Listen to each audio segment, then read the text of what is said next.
Why Dubai is heaven on earth for drug lords. Ridouan Taghi, a Dutch-Moroccan kingpin, Raffaele Imperiale, a prominent member of the Italian Naples-based Camorra mafia, Daniel Kinahan, an Irish gangster, and Adin Ghassanin, a Bosnian drug lord, were sitting in the Burj Al Arab, where DEA agents saw the formation of a super cartel. According to the DEA, these four guys controlled 1/3 of the cocaine trafficking in Europe. By 2022, however, Taghi and Imperiale would be staring at prison walls in their home countries, while the remaining two would be on the run from a DEA-led investigation with bounties on their heads, but effectively trapped in their own prison of luxury without access to their bank accounts, which had now been sanctioned by the U.S. Treasury. The arrest and extradition of Dutch-Moroccan Taghi in December 2019 to face a slew of murder accusations in Amsterdam's guarded courtroom known as the Bunker appeared to signal a significant shift in the frequently fraught relationship between Dubai authorities and European law enforcement agencies. Was this a mirage emerging in the Dubai desert? Or was the UAE attempting to repair its image as a sanctuary for some of the world's most sought criminals? Cooperation on such arrests and extraditions was formerly unfathomable for criminals who had grown to see Dubai as a safe haven. By the turn of 2000, a number of criminals have been drawn to Dubai by the non-extradition, 7-star lifestyle, lenient financial restrictions, free trade zones, and cosmopolitan flavor. One of the first to utilize Dubai as a base was British crime lord Robert Dawes, who Europol ultimately named one of Europe's top 10 most important and powerful criminals. By 1999, Dawes had built a base in Benalmádena on Spain's south coast, trafficking hashish, amphetamines, and later cocaine via Dutch-Moroccan connections in the Netherlands and throughout Europe.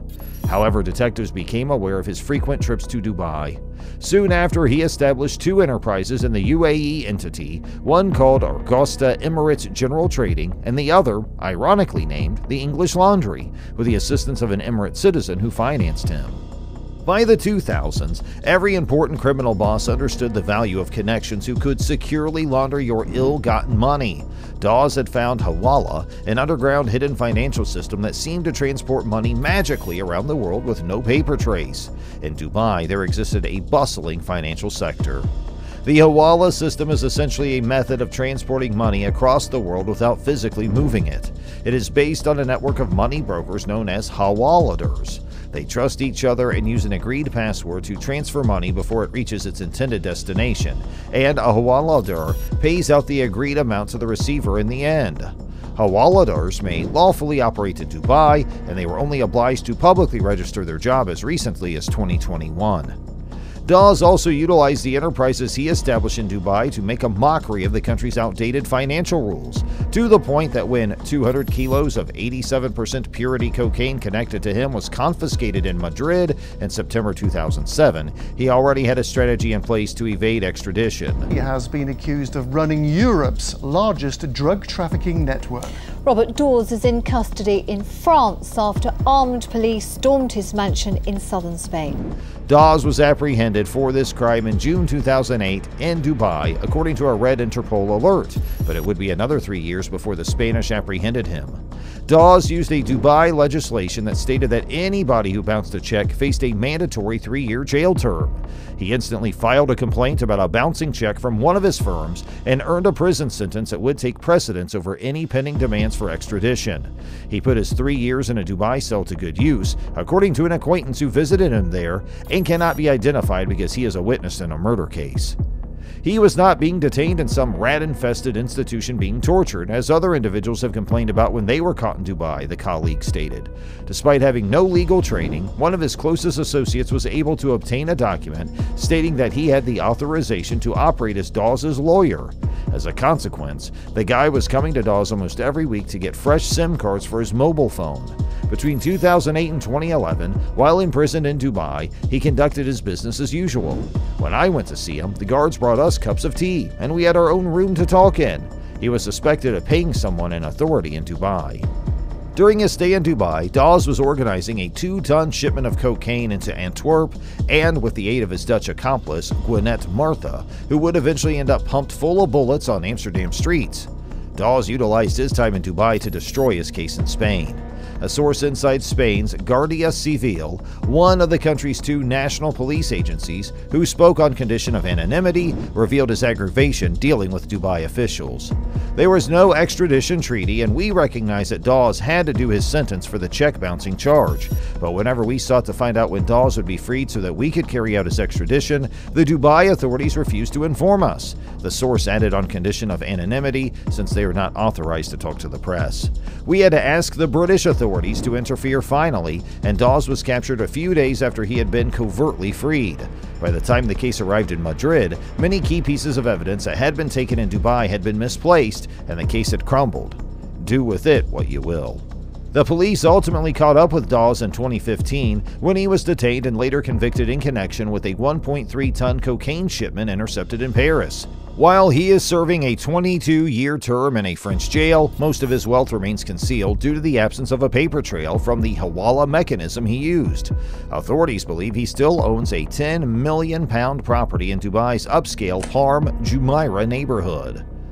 A senior European intelligence officer who has spent more than 2 decades investigating the organized crime kingpins roaming the gold-paved streets of Dubai, who spoke on the condition of anonymity, believes the hawala banking system is just one of the reasons why the UAE entity became an appealing hub for criminals.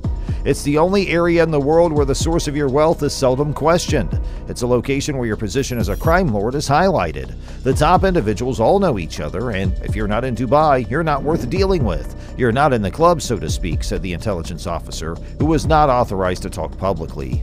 There are a lot of things people may invest in, including property portfolios, which have high yields, he added. For example, according to fresh statistics released this week, Dutch citizens own almost 1,500 houses in Dubai, valued at an estimated £553 million. They could spend time in the sun without being bothered. All of the high-end criminal organizations and money controllers are based in Dubai, where they can interact, exchange expertise, and conduct business without being concerned about the regular monitoring worries they encounter in other countries. In 2020, the Carnegie Endowment for International Peace issued a paper raising worries about Dubai's permissive financial infrastructure developing a crime hotspot. The intelligence official headquartered in Europe points out that, as the article emphasizes, the Dubai authorities have previously been at pains to look the other way. In terms of drug lords, Dubai has no extradition treaties with other nations. This assures that they are in paradise and may enjoy their money without being bothered. They are not permitted to engage in criminal activity in Dubai, thus, all of their illicit operations must take place elsewhere. Furthermore, Dubai is one of the harshest nations in the world when it comes to drug trafficking and possession, so they may work uninterrupted here and meet with each other to create fresh ideas. In recent years, European drug traffickers have predominated in Dubai, shamelessly displaying their opulent lifestyle. The hawala technique is still the preferred method. They may make significant profits on property investments in Dubai. The subterranean structure of the hawala system makes monitoring very challenging. These folks are bringing large sums of money and are not generating major problems in Dubai. We are not yet in a position where we can be certain that extradition will be granted, but it enhances the prospects on a case-by-case basis.